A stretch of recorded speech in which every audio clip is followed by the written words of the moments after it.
I've been apart from you at most 3.5 hours are you okay?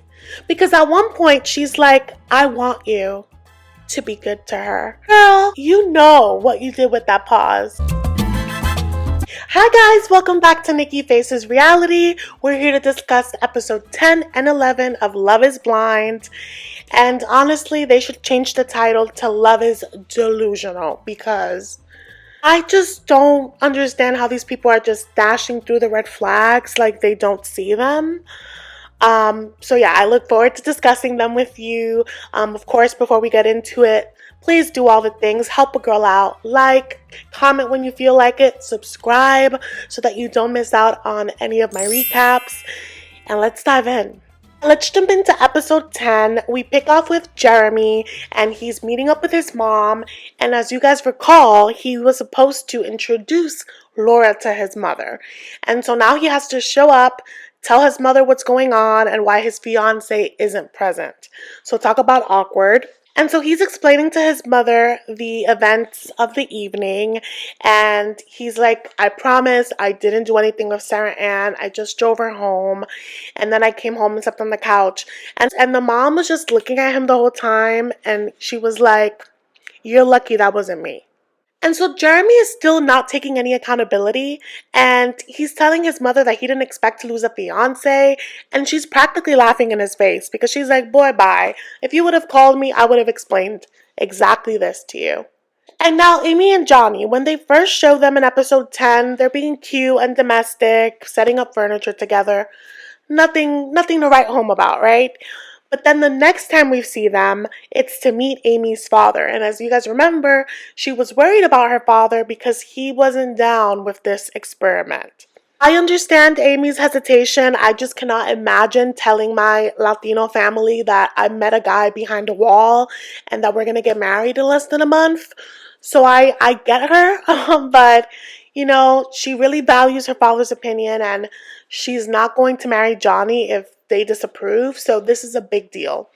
And so her dad shows up, and he doesn't look that intimidating, but he does look like he's not playing around either, He seems really nice, and I love that he started the conversation with Johnny with just vulnerability. He's like, this process has been overwhelming for me, so I can imagine how it's been for you. Tell me about yourself.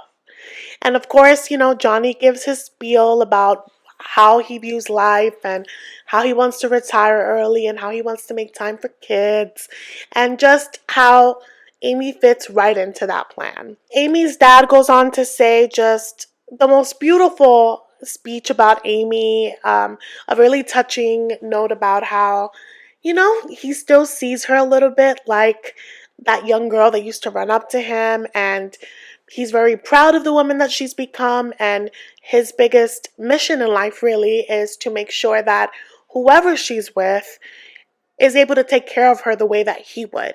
He says that he's prayed for her to find someone like that, and Johnny tells him that, he really loves Amy and they've done a great job raising her, and it was just overall such a wholesome moment. And what I love most is that they aren't being fake. It doesn't feel forced. Amy's father isn't being like, I automatically, like, I'm going to be your best friend. No, what the dad is saying is, I raised my daughter well. I trust her instincts. I trust her decision making. And if she's chosen you, then I'm going to give you a chance. And I thought that was so beautiful. And then Johnny is like, so do I have your blessing to marry your daughter? And the dad takes a bit of a pause, a bit of a beat, and then he goes, yes, I do. And then he jokes about that pause. He's like, I needed to make him sweat a little bit.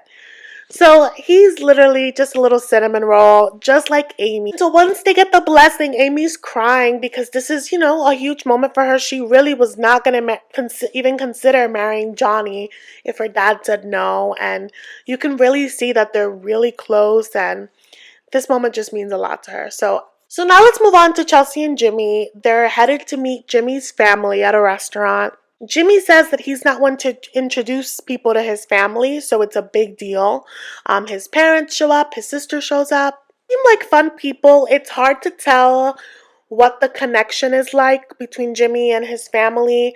I just noticed that every time Chelsea was going on about why she chose Jimmy, and she said that he painted a really nice picture of what their life would be. And every time she mentioned that, Jimmy would be like, "Oh, don't say that I was painting pictures in front of my dad." And I'm just like, I don't know what's going on there, but that's a little weird. I don't know if you guys got onto that. But Chelsea and Jimmy, mostly Chelsea, do this thing where both of them, they like to make it seem like they're in this perfect relationship. And they take turns being the one that leads this charge. But in this scene, it's mostly Chelsea. Because Jimmy's sister asks her, "So what makes you think that you're ready for marriage? Because marriage is hard." And Chelsea says something along the lines of, "We communicate really well." And Jimmy's like, "Yeah, we've had a few arguments, but nothing that's been a deal breaker." And Chelsea's like, "I wouldn't really call those arguments. I would consider them disagreements." And I'm like, Chelsea, he literally told you that he didn't want to keep having sex with you and then left the apartment and let you sleep alone. And that wasn't a fight? You really gonna sit there and say that y'all haven't fought? Girl, bye. Jimmy goes on to say that he feels like they can get through anything, that he loves her because of the way that she loves him. And I'm just like, okay, I'm hearing a lot of one-sided of what she does for you, but not anything that she inspires or anything that you want to do for her. Am I just nitpicking, or do you guys get that same vibe? He's going on and on about how she's exactly what he wants and everyone is buying it. Not I, but his mother is, Chelsea is. I don't believe that this is a sincere moment, but in the chance that it is, I love that Chelsea is getting the affirmation that she wants. Okay? And Jimmy's mom particularly says that she's never seen this love pour out of her son. And I'm like, okay, I'll give you the benefit of the doubt, Mom, because he is your child. But every time I give this guy the benefit of the doubt, something happens that I'm like, ooh, the mask is falling. So let's talk about the next scene with these two. So Jimmy's going on and on about how this was the biggest step for them, right? This was a huge step for her to meet the family, that he just can't wait to build a life with her, and that he loves her even more. But one thing I've always said about Jimmy is that he is always going to try to come off as Mr. Right. He's always going to say the right things. He's always going to be overly nice. Whether he means it or not is always, I feel like, left for question. And so he's saying all this, and Chelsea has a stank face on her, and she's like, I'm sorry that I was cranky with you this morning. It's hard to be cranky because I love you. And he's like, then don't be cranky. And she's like, no, I'm gonna be cranky sometimes, especially with the shit that you pull. And apparently, after they finished filming the day before, the minute the cameras left, he was in the shower and he was out. And she was like, you didn't even invite me. And he's like, yes, I did. And she was like, no, you didn't. And now, this is the problem. Both of these people lie, okay? Chelsea, we've caught her in a lie before where she's like, he didn't even kiss me all day. And he said that he kissed her like 5 times. So when she says that he didn't invite her, I'm like, you sure about that, Chelsea? But he says that he did invite her. And then when she pushed back, he's like, well, I knew that you didn't want to go, but I did invite you. Okay. The tea is that while he was out, he was at the same place where other girls from the pods were. And so they texted Chelsea and they were like, we see your man, but where are you?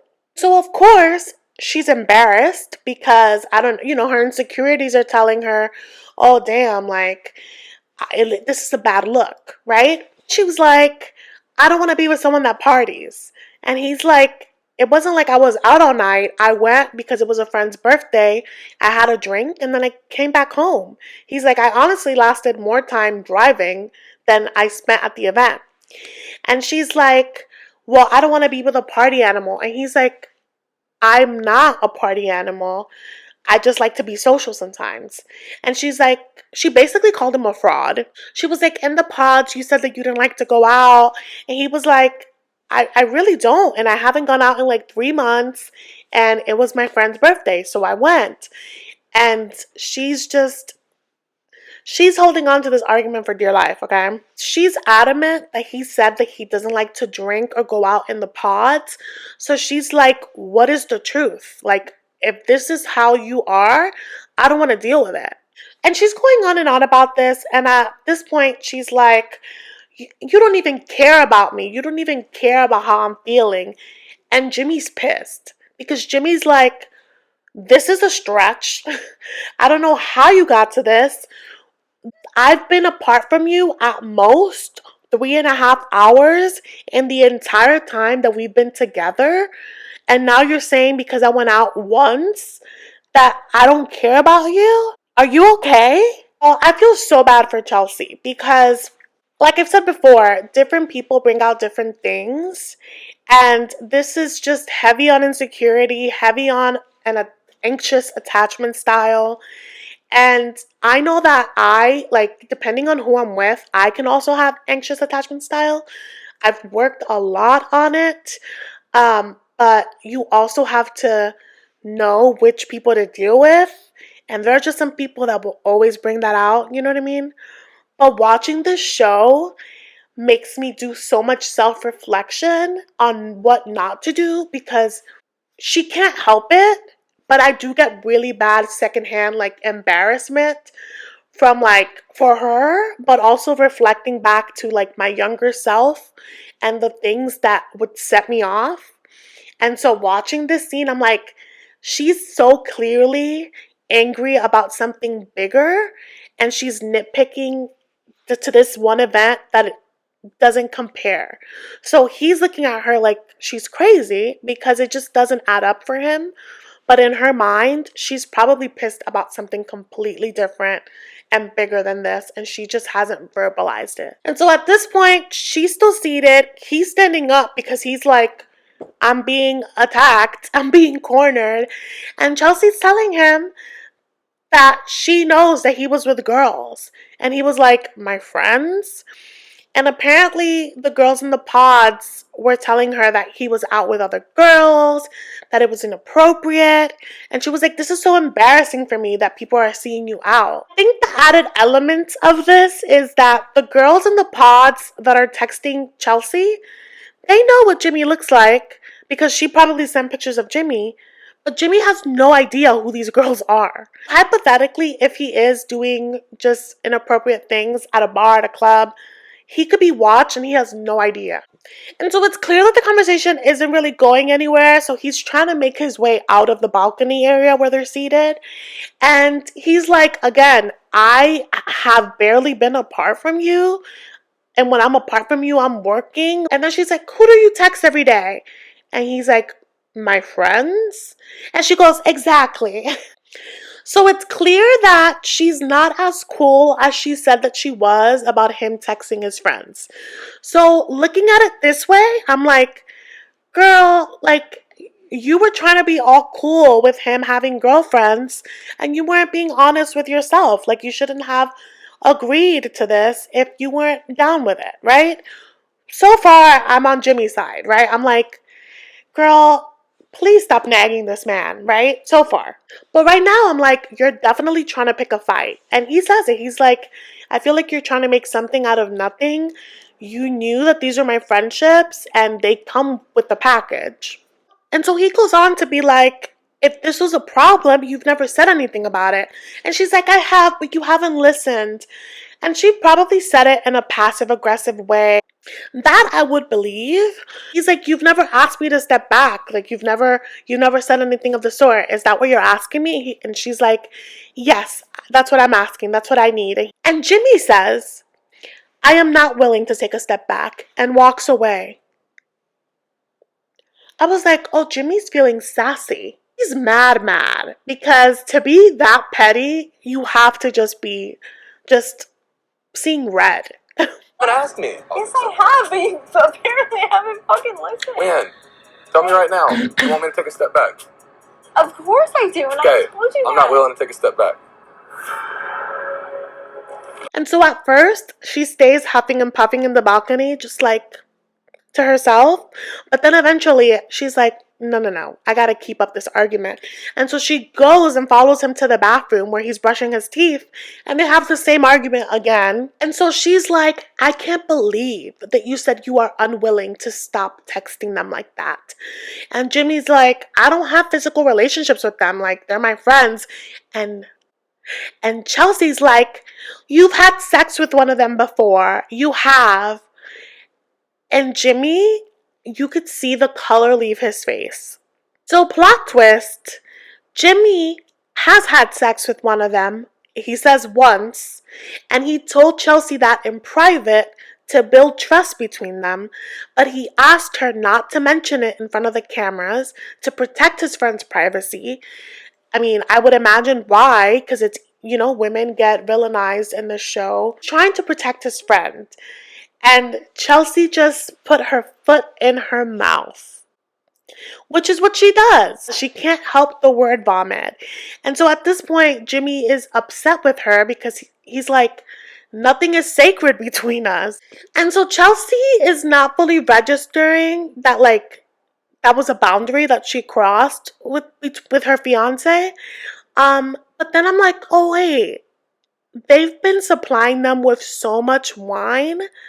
This girl is drunk. So on top of being emotionally a mess, the alcohol is doing a number, okay? They really shouldn't have had this fight, but they're continuing it, okay? So she goes on to accuse him of being with Jess. And Jimmy's like, I certainly was not with Jess yesterday. Jess was not there. And he's like, where are you getting this information? Did someone tell you that Jess was there? And Chelsea's just there quiet. And he's like, you were literally just poking things out of the ether. Because these are things that you're upset about and you're trying to make a fight about them. Just say what you gotta say, basically. And Chelsea is wasted and she's crying, being like, this is not the kind of person I want to be with. And Jimmy's like, okay, so you don't want to be with me then? Because you're saying that and that's hurting my feelings. Like, you don't get to just say things like that and then have it be nothing. Like, is that what you mean? And she's like, I don't know. At this point, I was like, ooh, I kind of feel bad for Jimmy because he really is working overtime on the affirmations, on the affection, and nothing is enough. And he's like, yo, you don't, like, you're saying all these hurtful things, and this was supposed to be a happy day. Like, I introduce you to my family, and you tell me that you don't know how I feel about you. Like, that feels like a slap in the face, basically. And so he's looking at her like, if you don't care to trust me, then I don't care to be with you either, you know? And she's just still like hung up on him being a partier, all because he went to a friend's birthday. People like this scare me. And it's interesting because I didn't expect that from her, given that she has a bunch of friends. Usually this is a problem when you date someone that doesn't have friends. If they don't have friends or like really good friendships, they don't understand when you have to take time away from them to nurture those friendships.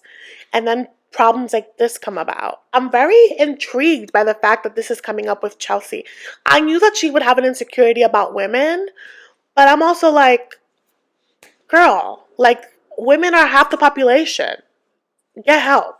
And so he's a bit defeated and he tries to, walk away, and she stops him and she's like, don't go, don't go. And he's like, you've overstepped. Like, this has gone too far. And so we see them the next day, and I'm not sure if she slept away in her home or if they just slept apart. Sounds like they hadn't interacted with each other all day. So when she walks in, it's a bit tense, and he's like, after your actions last night, like, I'm questioning your judgment. And and he's like, after reflecting, I don't want to continue with this. And so she's like about to pull the waterworks, right? She's like, so you're saying no? And he's like, you said I don't love you. If you're feeling like I'm not giving you enough love and affection and I'm giving you everything I'm capable of, that's not gonna work. So right now she's backpedaling hard, okay? She's like, I'm so sorry. Like, are you just gonna throw in the towel because it gets hard? And I'm just like, girl, you are exhausting. And this is like your fifth fight that we've seen, maybe, but I'm sure there have been more behind the scenes. And after groveling a little bit, but also guilt tripping him, because when he would say, like, you know, you did this, she's like, well, you did too. But at the end of this conversation, they're back on track to get married. And she's like, I don't want us to ever fight like this again. And I'm like, sis, you've initiated this a few times and you've kept it going. So the only way y'all are not going to fight like this is if you self-regulate. So let's move on with AD and Clay. We see AD. She's with her mother, who's gorgeous and moisturized, honey, for the gods. And they're waiting for Clay. And so AD's with her mom, who looks like her sister. And she's like, I'm so excited for you to meet Clay. I'm excited for you to see him. Shoot, I haven't seen him since yesterday afternoon. Apparently he's been busy working, and she planned this whole date for them the night before, and he didn't show. So the scheduling issue is still an issue. And so Clay walks in, and AD's mama is looking at him like he's Adonis, okay? She's like, wow, wow, wow. And so the scheduling thing comes up a little bit, and AD is smiling through her teeth because she's really not trying to fight him in front of her mom like they did in front of his mom. But mama's trying to get the dirt on him, so she's like, what do you do for work? And we finally get to know what he does for work, you guys. So Clay is in tech sales, but he also has an Airbnb that he rents out, and he also rents out jet skis. So mama loves this because she's like, okay, like, he's business oriented like you, and you guys could really make something of yourselves as a couple, as a unit. And then she asks him what his views on marriage are, and it doesn't take long before this man dumps his parents' trauma. He does it in every conversation. Poor young man. He starts spiraling with AD's mom about his fears of not living up to AD's expectations and how he's afraid of divorce because he has seen what it does to families. And AD's mom is like, what does their relationship have to do with yours? Their ish is their ish. And I really love her perspective on this. She's like, you talk about them being together for 24 years as a failure. 24 years is a success, even if they're not together. It takes a lot to make something work for 24 years. And I just love the way that she gathered up his self-sabotage and was like, don't do that. And also, my daughter, she has a lot of faith in you, so get it together. I just loved the way that she phrased that. I think that that's a perspective that he needed to hear. And so he steps away for a second, and then she talks to her daughter, and she's like, that is a man. Y'all, I was dying. She was like, that is a man. He's just a little scared. But AD summed this process up perfectly. She's like, it's less about love being blind, but more by walking by faith and not by sight. And I think that's a perfect summary because there's just so much uncertainty, and you're going by this bond that you fostered in like a month to help you get through a lifetime of a marriage. But this meeting with AD's mom was so necessary. They both look so relieved and just so affirmed in choosing each other, you know? The next time we see these two, it's in their apartment, and Clay is working from home, so that must be one of their compromises. AD brings up that they have to sign the marriage license, and Clay jokes that this is the easiest part of the process. But then the convo, of course, leads to his fear of cheating in marriage. Everything he says feels like a red flag to me, and I hate that it does, because he has so much potential, but you shouldn't marry potential. That scares me. And AD is really holding it together, but he just keeps talking about how he feels that his mindset is immature for marriage. And I'm like, if you recognize it, you're able to fix it. It's not like you're ignorantly in bliss. You recognize it, step up. And the way he's talking, it's almost like he's prepping her for a no at the altar. And AD, I think, got that same feel because she made it very clear. She's like, listen, I signed up to take advantage of this process in all its forms. But know one thing. If you say no at the altar, I can handle it. But we're not gonna date if you say no. There doesn't get to be a you and me after this. Like, the process is the process.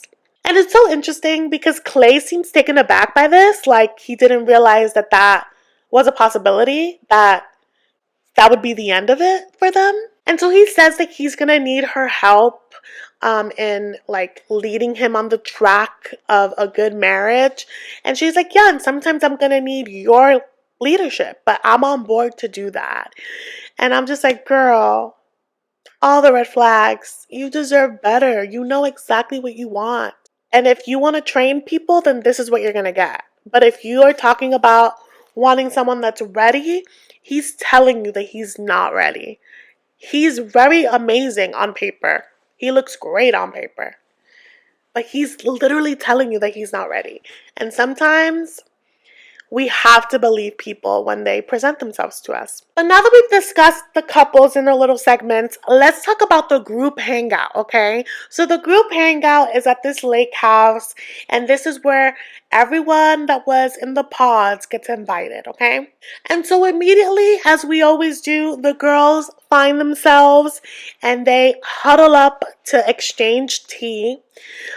And Amy shares that she heard from Johnny, who was told by Jeramey, that there was a fallout between him and Laura because he drove Sarah Ann to talk. And Laura's like, I do not believe that they just talked when they spent the night together. If I were Sarah Ann, that would be the last place that I would go to, okay? Because yes, she's angry at Jeramey. Jeramey was the person that had the commitment to her. He was the one that owed her loyalty. The vendetta is very clearly on Sarah Ann. She's calling her a snake. She's saying a lot. And I'll get to that in a little bit. But Laura is telling the girls that she doesn't feel like he ever loved her. He apparently didn't reach out to her until like 3 days after the fight. So Laura's theory is that he actually is in love with Sarah Ann and doesn't know how to process his feelings. So as Laura's telling them the tea, in comes Jeramey, and Laura's like, I want to drown myself. So Jeramey finds out that Laura's down there with the girls, and he's like, oh, that's the last person I want to see. And I'm just like, sir, this was your fiance a week ago. What do you mean that's the last person you want to see? Like, there's no affection, there's no yearning. He's cold. Like, where's the accountability? And yes, Laura is very mean, very nasty, but she's like that on a good day. And this time, you've earned that. So, like, take it, take it to the chin.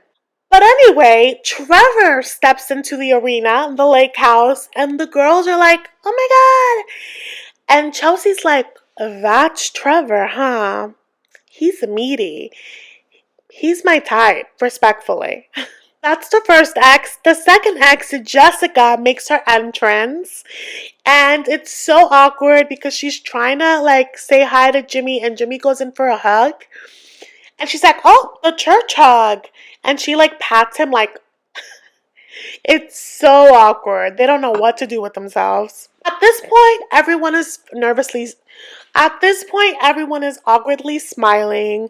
Jessica and Laura, the BFFs, go to a corner and they're like shit talking.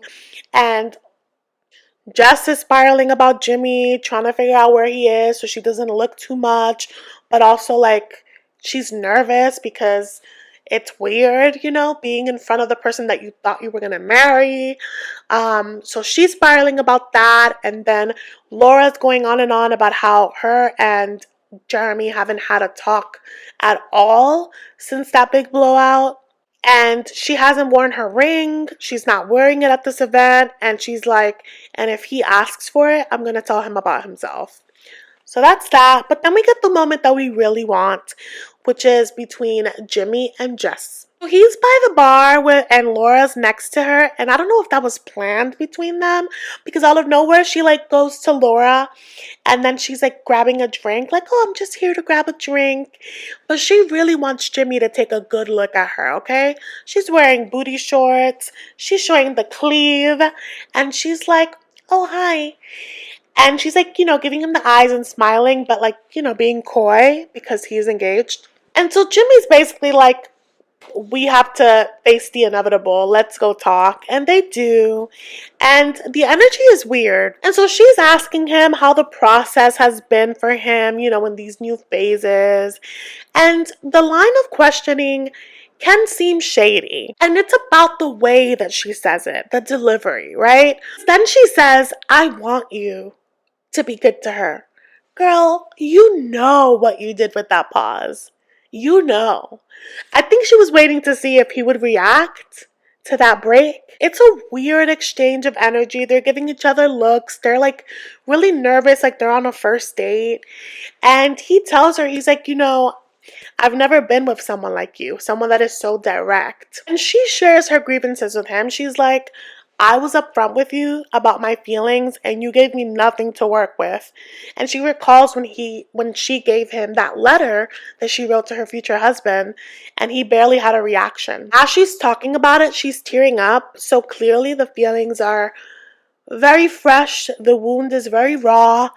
And she's like, but you know what? My future husband, he's going to affirm me without me having to ask for it. And then Jimmy goes on to compliment her a bunch. And I'm just like, okay, like that's nice, but it's a little too late. And so I'm like, okay, let's see where this is going. And he goes, in reality, you would still be my number one. You terrify me. And I'm like, Chelsea's not going to like this. So that's how episode 10 ends. Episode 11 still opens up at the beach house. And at this point, everyone's teasing AD at her love triangle. They're like, we don't understand how you were choosing between Clay and Matt because they're so different. And at one point, AD checks out of the conversation and the guys are still talking about it. And they mention that Matt looks like Clark Kent. And AD's like, wait, what are you guys talking about? And it's crazy to me that she didn't know what Matt looked like. So I'm like, wait, you spent all this time talking to someone in the pods, and when you came out of it, you had no curiosity to look him up? I just couldn't believe that she didn't Instagram stalk him. But anyway, the entrances continue. We see Alejandra, who's, I call her the friendly black hottie of the season. She's supporting everyone in the pods. She walks in and has a fun moment with AD, and right behind her is Sarah Ann. Sarah Ann has entered the chat, okay? And there is a shift in the mood, okay? And Laura spots her and she's like, I cannot believe that she is here. But more on that. First, Trevor and Chelsea. So Trevor pulls Chelsea aside and they have a little moment. And he's like, yeah, sorry, my mullet is gone. And she's like, I noticed. He asks her, like, do I look like how you expected? And she's like, yeah, I looked you up on Instagram. You only have like one post. And he's like, yeah, I looked you up the second that I got back. And I was like, did you? Because we know what you did the second you got your phone back, but that's neither here nor there. If you know, you know. So he basically says that he Instagram stalked her, and she's like, you know what? You are my type, respectfully. And Jimmy knows. And so this, of course, boosted Trevor's ego a little bit, which gave him the confidence / audacity to say certain things. He's like, I'm happy for you, but I'm still a little confused as for your decision. So I'm going to ask you what I asked you in the pods. Would you have said yes to me if I proposed to you first? And this time, Chelsea's like, no, I made the right choice for me. And Trevor is trolling her, being like, yeah, I mean, you would be the bad guy if you didn't say that. And I was like, oh, I put it in my notes, but it is distracting to see him in this way, knowing that he purposely signed up for this show allegedly to be America's sweetheart. So seeing him play up this like rejected sweet guy is, it just really has shattered the fantasy for me. But anyway, Chelsea, even though she's saying that like she made the right decision, she's like, I know that life would have been fun with you. She's like, life would have been easy with you. And my thing is Chelsea, you are you. You bring the drama. So I really don't think it would have been all shits and giggles with Trevor. And in her own way, she tells him that life has been hard with Jimmy, and her eyes start to water, and he's like, "Do you want to talk about it?" And she's like, "No." But then she's getting emotional and she tells him, she's like, "It's hard not to think about you when things are going bad with Jimmy." And I think that's just something that's easy to do, to romanticize something when you don't have it. But clearly, Trevor, brings his own mixed bag of baggage. And interesting enough, Jimmy steps into their area and he kisses Chelsea. And Chelsea acts a little bit awkward because he did that in front of Trevor. And then Trevor's also awkward because he's like, ha ha ha, yeah, kiss your wife. Like, I'm just in the middle of talking about us with your wife. And it's weird. And it only gets weirder because Amy and Johnny are being so cute in one corner, and Chelsea sees them, and again, Chelsea just has a big mouth. And she's like, our strongest couple right there, our strongest couple. And Jimmy takes that very personal. It's like she was attacking him. He says that it's a joke, but he seems really peeved by her saying that. He's like, how do you think that makes me feel? And she's like, it's a joke, babe, like already whining. They're both just insufferable together. But it's that thing that I've said, that Jimmy has this chip on his shoulder, especially with this crew, that he wants them to think and know that they are the best. Meanwhile, their relationship is falling apart by the hour.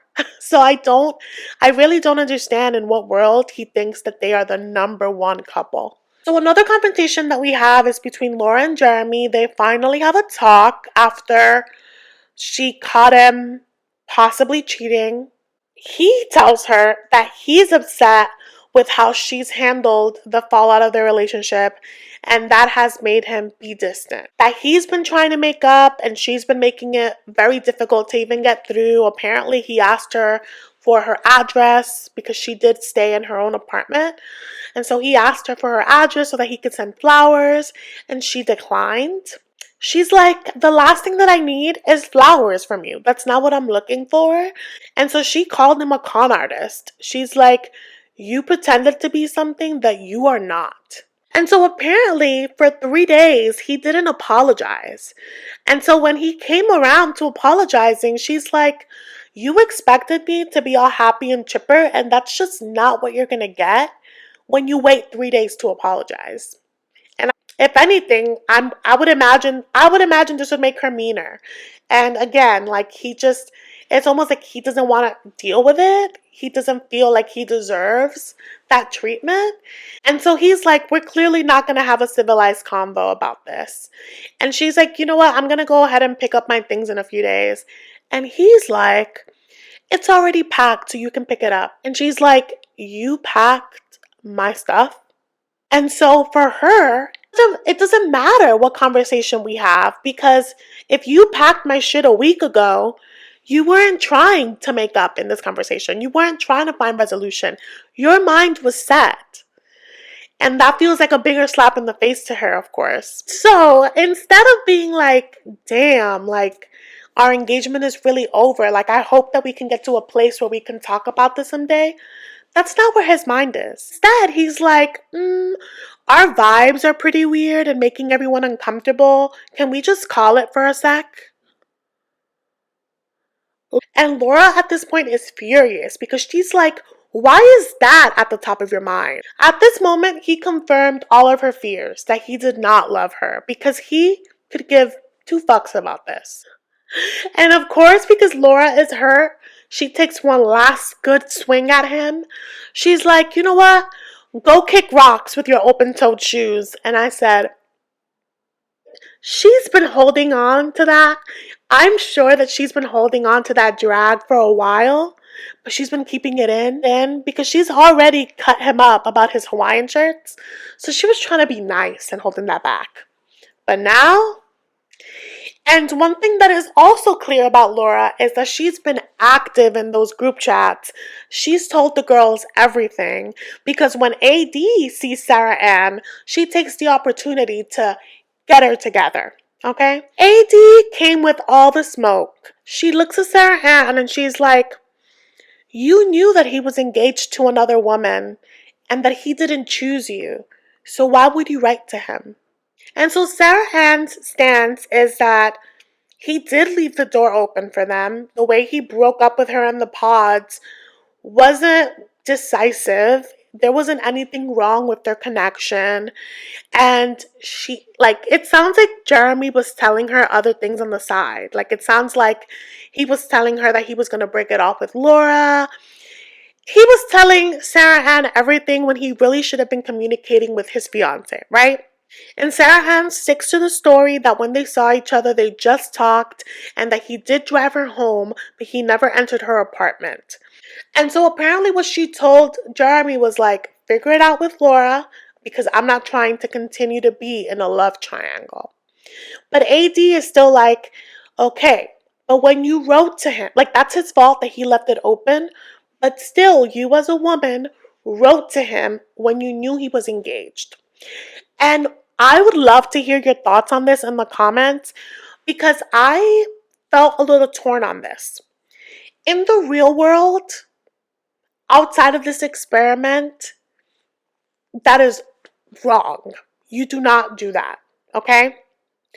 But in the terms of this experiment, where the experiment isn't complete until you say I do.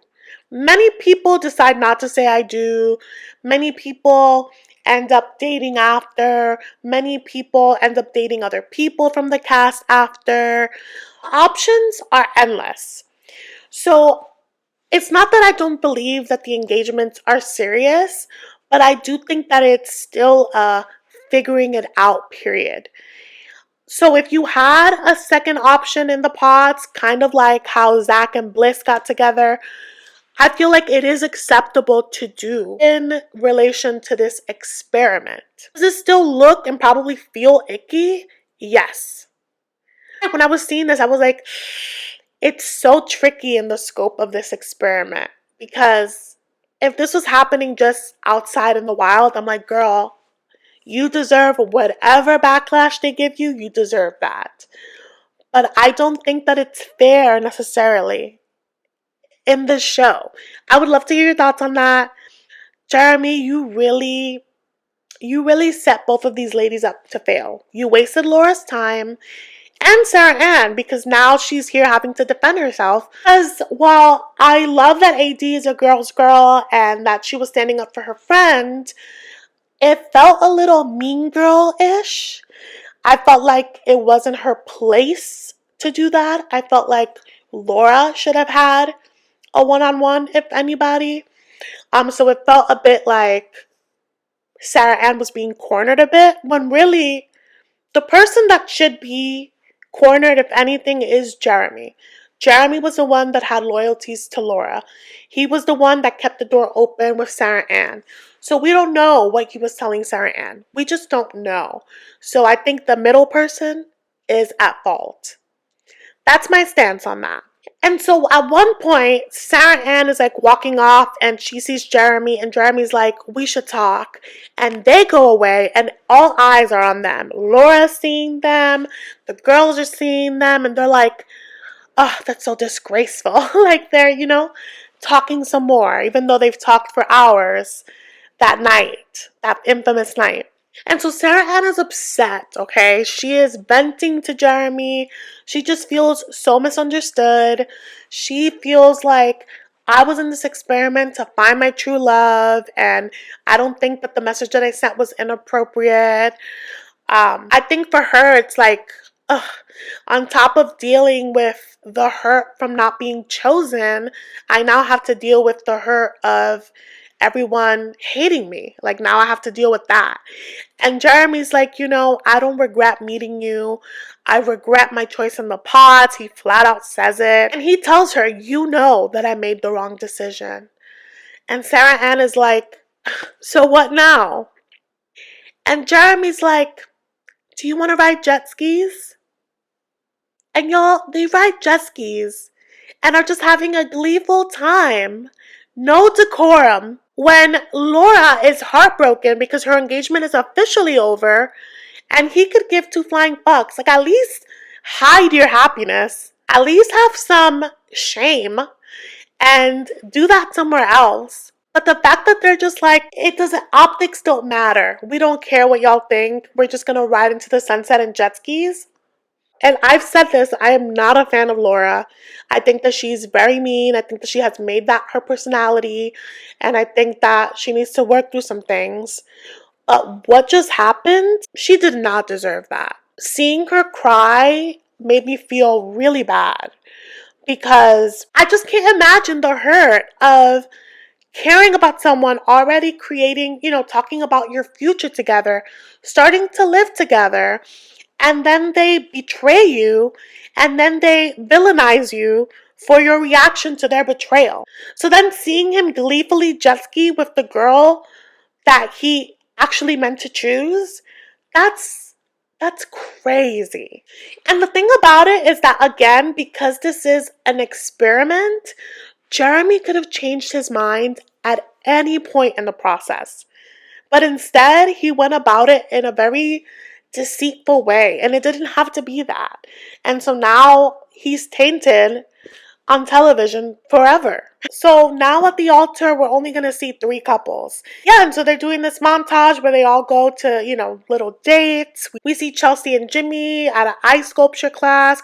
We see AD and Clay designing sneakers. We see Johnny and Amy, and they're also planning for their wedding, and they touch on the birth control conversation again. Johnny did a little more research, and he's like, a vasectomy isn't the best choice. It sounds like y'all have more choices. And Amy's like really considering it now because she wants to have a blooming, abundant sexual relationship with Johnny. And so that's like the last missing piece. We also see all of them going wedding dress shopping and tux shopping, and we see them with their loved ones. And it's just delusional bliss, okay? AD looking at herself sobbing choked me up. Also, Amy saying that she wanted to look like the Sleeping Beauty. And then that dress, they got her vision. She looked stunning. And then her mom sobbing took me out. I just couldn't. And then I think this is like 4 days before the wedding. We see Clay and AD at another date. He surprised her and they look really beautiful. He says that he's gotten a lot better because of her. And she, again, training camp AD, she's like, and you're just gonna keep getting better with me. And I'm just like, oh God. We also see Amy and Johnny, they're glamping. And then we see Chelsea and Jimmy. Apparently they both love roller coasters that mirror their relationship, so they're at an amusement park. And after they're done with the rides, we see them have a little Love is Blind dinner set up. And so they've had this amazing day and they're seated, and Jimmy's just going on about how happy he is. And she's like, every day of this process has been difficult and different, and I've been asking myself how I feel from day to day. And I just don't think that's sustainable. Like, I just don't think that that's a way to measure a relationship when you are emotionally dysregulated. And so Jimmy is like getting the feel that this conversation is going sour. So he's like, are we getting married? Like, we haven't had that talk. And I feel like I can't read you. And she's about to answer and she's like, and it doesn't look good. It ends in a cliffhanger, and y'all, these two are they're just so annoying. They brought a lot of drama this season, but I just don't see it for them. And so this brings me to the predictions. I would love to know your predictions. So these are mine. So I think that Jimmy's going to get to the altar and he's going to say no, but he's going to turn it on her and say that he can't say yes to her because she doesn't trust him and she's uncertain about him. And he can't be with someone that won't believe in him. That's my theory on him. I predict that Amy and Johnny will get married. If they don't get married, I will be heartbroken.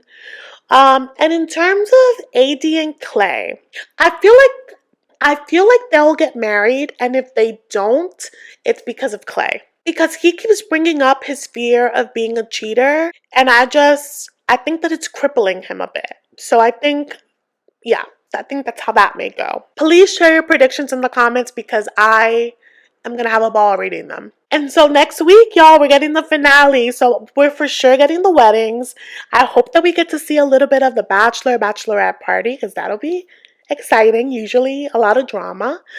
But yeah, thank y'all so much for watching. Make sure to hit the subscribe button so that you don't miss out on any of my videos. And I'll see you in the next one.